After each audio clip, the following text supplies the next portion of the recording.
नमः शंभवाय च मयो भवाय च नमः शंकराय च मयस्कराय च नमः शिवाय च शिवतराय च। मंगलम भगवान शंभु मंगलम गरुड़ध्वज मंगलम पार्वतीनाथौ मंगलाय तनोहर। शुक्लांबरधरं देवं शशिवर्णं चतुर्भुजं प्रसन्नवदनं ध्यायेत सर्वविघ्नोपशान्तये। ओम नमः पार्वती पतये। हर हर महादेव, हर हर महादेव, हर हर महादेव। एक बार फिर पुनः सबका हार्दिक स्वागत। शिव महात्म्य पुराण में, वाचन में, संकीर्तन में सहपाठी बने, सहभागी बने, ऐसा मन में कामना है मेरी। और आज 28 अध्याय, हमारे 29 अध्याय पूर्ण हो चुके हैं। आज हम 30वां अध्याय करेंगे। रुद्र संहिता हमारा चल रहा है। सती का योगाग्नि से अपने शरीर को भस्म कर देना, दर्शकों का हाहाकार, शिव पार्षदों का प्राण त्याग तथा दक्ष पर आक्रमण, ऋभुओं द्वारा उनका भगाया जाना तथा देवताओं की चिंता। ब्रह्मा उवाच, ब्रह्मा जी कहते हैं, नारद, मौन हुई सती देवी अपने पति का सादर स्मरण करती हुई शांत चित्त हो सहसा उत्तर दिशा में भूमि पर बैठ गई। उन्होंने विधि पूर्वक जल का आचमन करके वस्त्र ओढ़ लिया और पवित्र भाव से आंखें मूंद कर पति का चिंतन करती हुई वे योग मार्ग में स्थित हो गई। उन्होंने आसन को स्थिर कर प्राणायाम द्वारा प्राण और अपान को एक रूप करके नाभि चक्र में स्थित किया। फिर उदान वायु को बलपूर्वक नाभि चक्र से ऊपर उठाकर बुद्धि के साथ हृदय में स्थापित किया। तत्पश्चात शंकर की प्राण वल्लभा आनंदिता सती उस हृदय स्थित वायु को कंठ मार्ग से भ्रकुटियों के पास बीच में ले गई।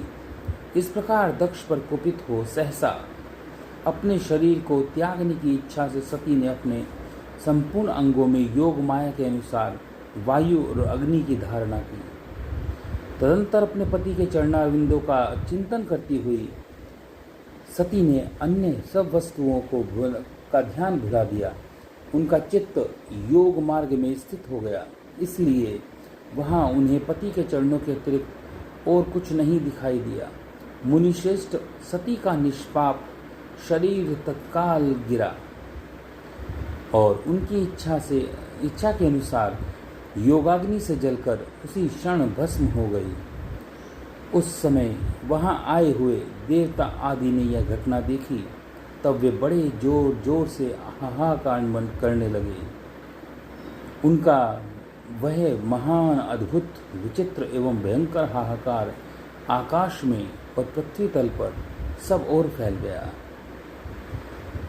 लोग कह रहे थे, हाय महान देवता भगवान शंकर की परम प्रेयसी सती देवी ने किस दुष्ट के व्यवहार से कुपित हो अपने प्राण त्याग दिए। अहो ब्रह्मा जी के पुत्र, इस दक्ष की बड़ी भारी दुष्टता तो देखें। सारा चराचर जगत जिसकी संतान है, उसी की पुत्री मनस्विनी सती देवी, जो सदा ही मान पाने योग्य थी, उसके द्वारा ऐसी निराद्रता हुई कि प्राणों से ही हाथ धो बैठी।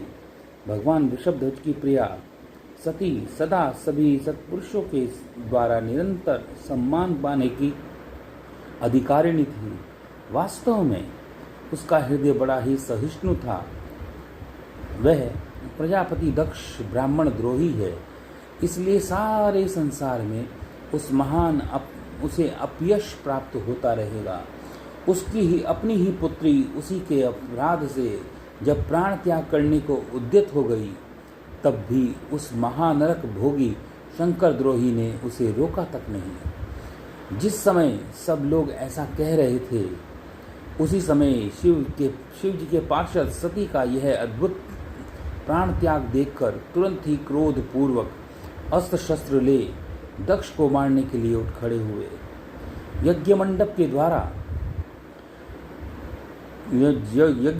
द्वारा वह जो सती भस्म हो रही थी, सती जो अग्नि को समर्पित हो रही थी, यज्ञ मंडप के द्वार पर खड़े हुए वे भगवान शंकर के समस्त 60,000 पार्षद, जो बड़े भारी बलवान थे, अत्यंत रोष से भर गए और हमें धिक्कार है ऐसा कहते हुए भगवान शंकर के सभी युद्धपति बारंबार उच्च स्वर से हाहाकार करने लगे। देवर्षि कितने ही पार्षद तो वहां शोक से ऐसे व्याकुल हो गए कि वे अत्यंत तीखे प्राण नाशक शस्त्रों द्वारा अपने ही मस्तक और मुख आदि अंगों पर आघात करने लगे।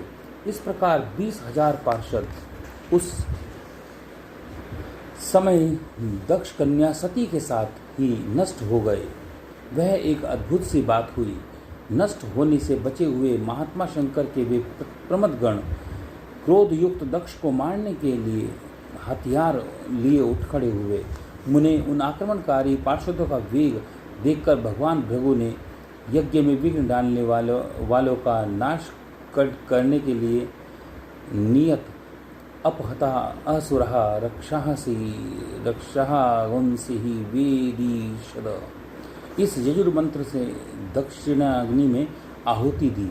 भृगु के आहुति देते ही यज्ञ कुंड से ऋभु नामक सहस्रों महान देवता जो बड़े प्रबल वीर थे वहां प्रकट हो गए। मुनीश्वर उन सबके हाथों में जलती हुई लकड़ियां थी।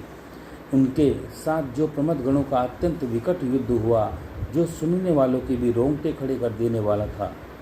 उन ब्रह्म तेज से संपन्न महावीर ऋभुओं की सब ओर से ऐसी मार पड़ी जिससे प्रमदगण बिना अधिक प्रयास के ही भाग खड़े हुए। इस प्रकार उन देवताओं ने उन शिव गणों को तुरंत मार भगाया। यह अद्भुत सी घटना भगवान शिव की महाशक्तिमती की इच्छा से ही हुई। वह सब देखकर ऋषि इंद्रादि देवता, मरुदगण, विश्वदेव, अश्वनी कुमार, लोकपाल चुप ही रहे। कोई सब ओर से आकर वहां भगवान विष्णु से प्रार्थना करते रहे कि किसी तरह विघ्न को टाला जाए। वे उद्विग्न हो बारंबार विघ्न निवारण के लिए आपस में सलाह करने लगे।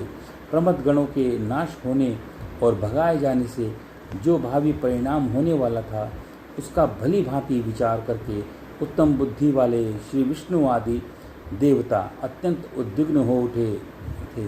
मुने इस प्रकार दुरात्मा शंकर द्रोही ब्रह्मबंधु दक्ष के यज्ञ में उस समय बड़ा भारी विघ्न उपस्थित हो गया। इति श्री रेवाखंडे रुद्र संहिता द्वितीय अध्याय। आज 30वां अध्याय हमारा पूर्ण हुआ। अब 31वां अध्याय में हम कल करेंगे आकाशवाणी दक्ष की भत्सना, उनके विनाश की सूचना तथा समस्त देवताओं का यज्ञ मंडप से निकल जाने की प्रेरणा। बोल शंकर भगवान की जय। दीनों के नाथ की जय।